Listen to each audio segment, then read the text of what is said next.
میں تو آج بھی اس کے حصے کے تھپڑ اپنی گالوں پہ برداشت کر رہی ہوں، تو یہ کدھر گیا؟ اردشیر نام کا بادشاہ تھا، حضرت محدث ابن الجوزی آج سے کچھ 700 سال پہلے لکھتے ہیں۔ اردشیر بادشاہ بڑا خوبصورت تھا، جوان تھا، بڑا عقل مند تھا۔ اس نے اس طرح کی قریب قریب کی ساری ریاستوں پہ قبضہ کر لیا۔ بڑا عقل مند زیرک تھا، قبضہ ہو گیا۔ ایک بادشاہ بڑا سخت تھا، اس کے ساتھ جب پنجہ آزمائی ہوئی تو اردشیر کہتا ہے اس پہ میرا قبضہ نہیں ہو رہا تھا، اور جب ہم نے ساری ریاستوں نے مل کے اس پر حملہ کیا تو ایک قلعے کے اندر قلعہ بند ہو گیا۔ اردشیر بڑا خوبصورت آدمی تھا، بڑا سمجھدار تھا، تو وہ بادشاہ قلعہ بند ہو گیا، اس نے کہا نکلنا ہی نہیں۔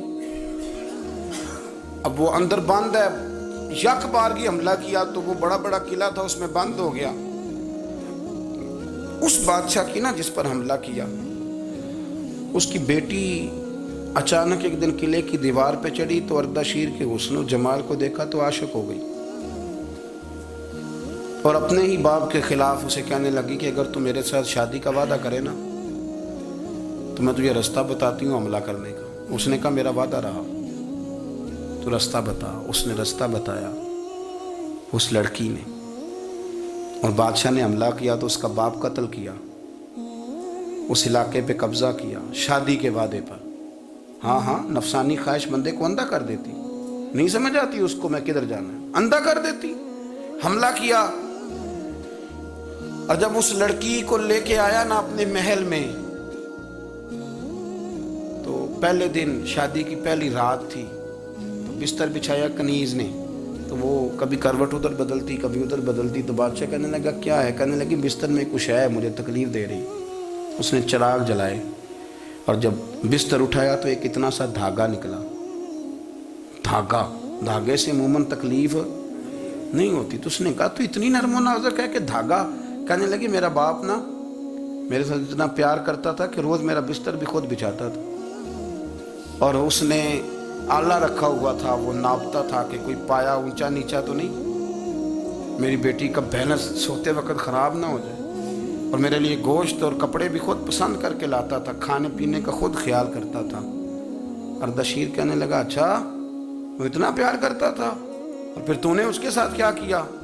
کہنے لگا بلاؤ کنیزوں کو بلایا، فرمایا اس کو اٹھاؤ اور جلاد کے پاس لے جاؤ، اسے کہو کہ اس کے بال ایک گھوڑے کے ساتھ باندھے، پیر دوسرے گھوڑے کے ساتھ باندھے، اور ایک گھوڑا ادھر بھگا دے، کدھر بھگا دے۔ یہ جس کے باپ نے اتنا پیار کیا، یہ نفس کی اتنی غلام ہے کہ اس کی وفادار نہیں رہی تو میری وفادار کیسے بنے گی؟ جس نے اتنے نازوں سے پالا کہ دھاگا اسے برداشت نہیں۔ او یارو، یاد رکھو، اگر نفس کی غلامی کرو اور بڑے بڑے وفاداروں کو چھوڑ کے غلامی کرو تو پھر کہو وفادار مل جائیں۔ کوئی بول ابا لڑا نہ بول بیٹھی، اندے خسم ناراض بڑ بولیاں دے، کہاں سر کھائے تے بلبل ٹھنڈ پائے۔ بڑے فرق نہیں سجنا بولیاں دے، جڑیاں خسماں دی وچ رضا وسن، پاگ جاگ جاندے انہاں گولیاں دے۔ آپ ادلیاں نو سردار پین تکے تے شرما والیاں نو چوٹے ڈولیاں دے۔ اپنے نفس کے پیچھے چلو گے تو یہ تباہی ہے۔ جب ہم نے کسی سے وفا نہیں کی تو یہ کیا امید ہوئی کہ دنیا ہم سے وفا کرے گی؟ اللہ رسول کی مرضی کے مطابق اصول پسند زندگی بنائیں، ایک ایک کر کے اپنی خواہشات سے پیچھے ہٹیں، تھوڑے پہ گزارا کرنا سیکھیں، اپنے نفس کو سمجھائیں۔ ضروری نہیں کہ روٹی ہر وقت مزے کے لیے کھائی جائے، کبھی کمر سیدھی کرنے کے لیے خشک روٹی بھی کھا کے دیکھو، کبھی سادہ کھانا اس پہ بھی اکتفا کرو، کبھی تھوڑا کھر کے اچھے طریقے سے سادے کمرے میں بھی اللہ کو یاد کر کے دیکھو۔ نفس کے پیچھے نہ بھاگیے گا، تباہی کرے گا۔ رب کریم سمجھنے کی توفیق رفیق عطا